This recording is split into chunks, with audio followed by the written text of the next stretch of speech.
Today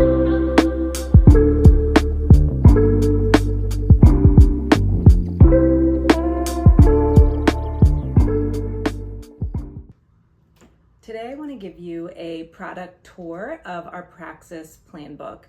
I'm super excited to show you what's in the workbook section of this plan book and some of the unique features on our planning pages. So let's jump in. In the Praxis plan book, it starts with thinking about why you wanted to be a teacher in the first place. So we're starting with the positive things that public school systems or traditional school systems can do for our communities. And we're thinking about what drew us into this profession in the first place. So I give you some ideas here. Of course, you can come up with your own ideas as well, but I like to get you started thinking to just facilitate that thinking process there. We're also going to start out by noticing our support systems. We'll notice who is in our existing support systems and what our ideal support systems look like as well. And so once we've laid that foundation for ourselves, then we're really entering into the work that we're going to do here in this embodied wellness section. So I explain what this framework is that I've come up with. Basically, this framework, I've taken the practices, the tools, the strategies, the mindsets, the perspectives that I have been gathering over the past 10 years and condense them into a easily accessible framework for you to engage with. And what I love about my framework that I've put together here is that it's not necessarily a linear thing, like step 1, step 2, step 3, and you're done. But you can really engage in this cyclical process in a way that works for you. So you can come back to it over time. You can take your time with it. You can move through it slowly, quickly. And I've framed it here as this circle just to show that it's not something that simply begins and ends, but it's something we're continually in throughout our lives, right? And so we can enter into it again and again. So in our framework, we start by naming toxic patterns, just noticing what's not working for us, what's causing pain, what's causing chronic stress, what is draining our energy, and what simply is just not working in our school system. So I give you lots of examples here of what those could look like in our school system. And I have some reflection questions here.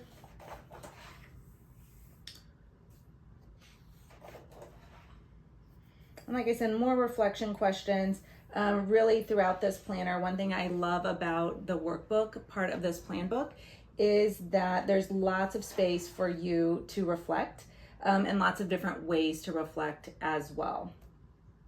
Next, that brings us to our second point in our framework, which is practicing real self-care. So this type of self-care, it's based on research around setting boundaries, self-compassion, accessing your own power, things like that. So this section will walk you through and give you some starting points to continue doing that. We're talking about rest. We're talking about things that just make us feel energized. What can we do there? Regulating our nervous system, things you could do in the classroom or as a teacher easily to regulate your nervous system, why you would want to do that, what a dysregulated nervous system might look or feel like. We have some parts about emotional self-care, so thinking about self-compassion. Coming to our next section here, this section of practicing a love ethic really is built on Bell Hooks's work. I bring other scholars and other lines of thinking into this section as well. But her work and scholarship is really the foundation for what I'm talking about here. So I give some examples of what this could look like in a classroom, what it doesn't look like in a classroom. And here, moving into our next stage, integrating the external and the internal. So really bringing your full self with you in the classroom and outside of the classroom, rather than disintegrating or fragmenting yourself in these different spaces you might be in. So we're thinking about our values and aligning those. We're thinking about imagining our fullest self, like really just taking time to think like what that could look like. So I'll give you some questions there. we're thinking about how we like to create. You might know how you like to create already. You might be unsure, so this will meet you wherever you are along those lines.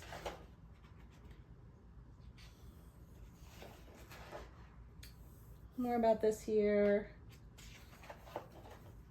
And then our last stage in the embodied wellness framework is taking action for liberation.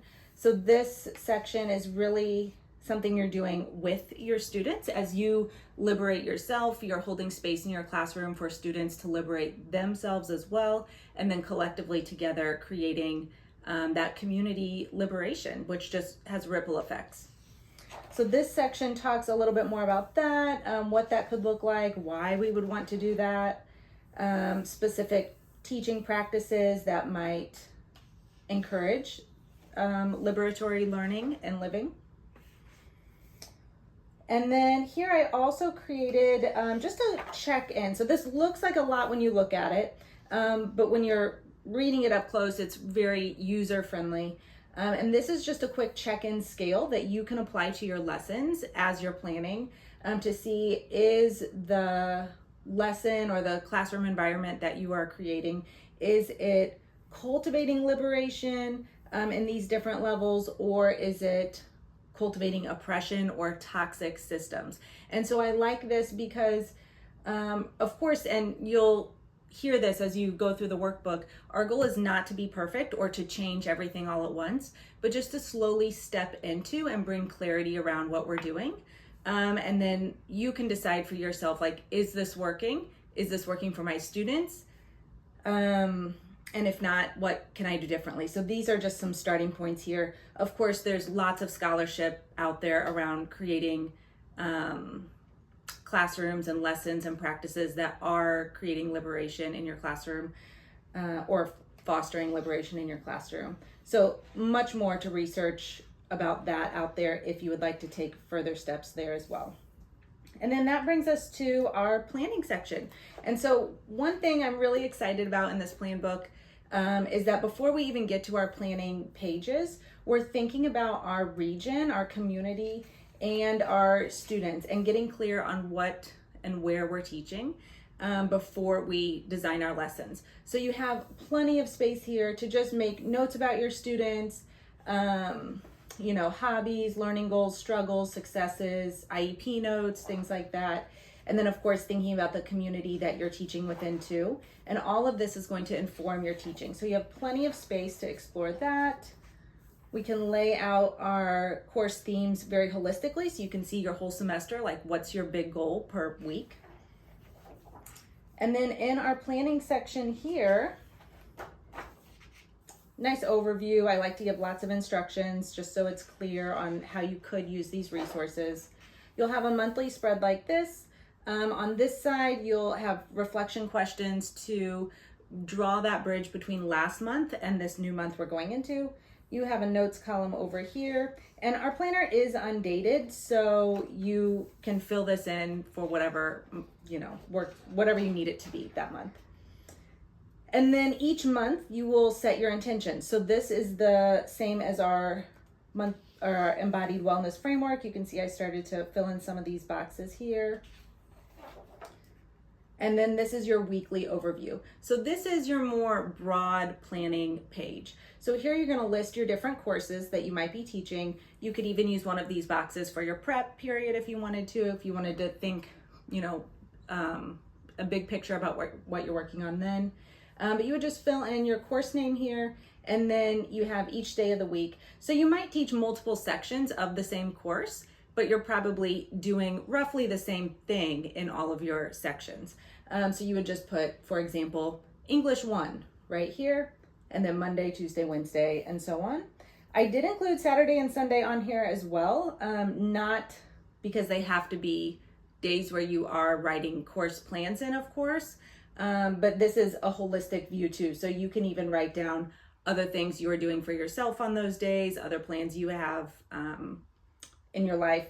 But I like the color coding here so you can clearly see, like, this is time away from teaching and this is when you're in the classroom.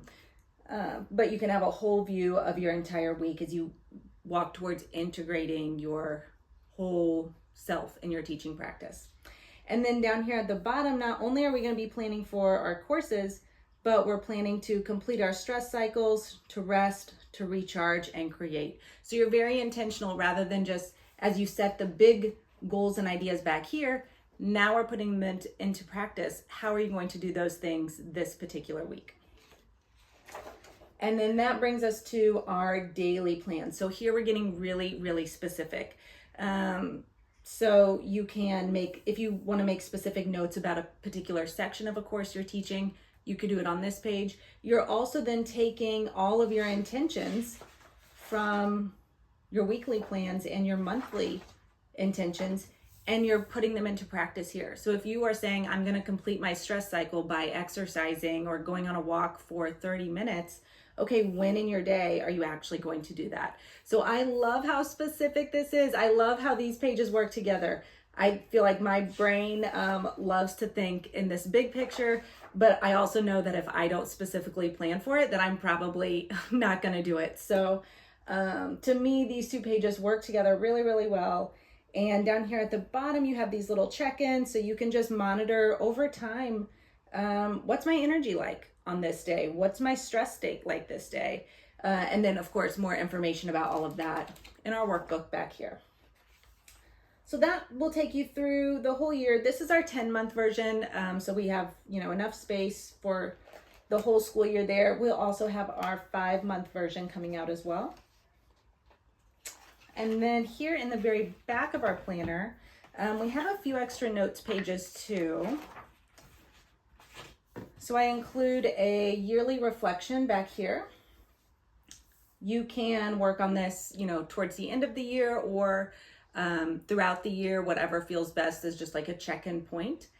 And then here, changes for next year. I know as a teacher, I'm always like writing sticky notes or a Google Doc or a list or in the margins of my lesson plan book, things I want to change for next year. So I love having this intentional space so you can easily refer back to it and it's all organized and in one place. You're not going to forget these things by the time you come back to planning for next year. So we have that section. We have a reading list. What are you currently reading? What do you want to read? Topics to research, whether that's topics introduced in our plan book, curriculum research, or just anything that you're feeling curious about throughout the school year.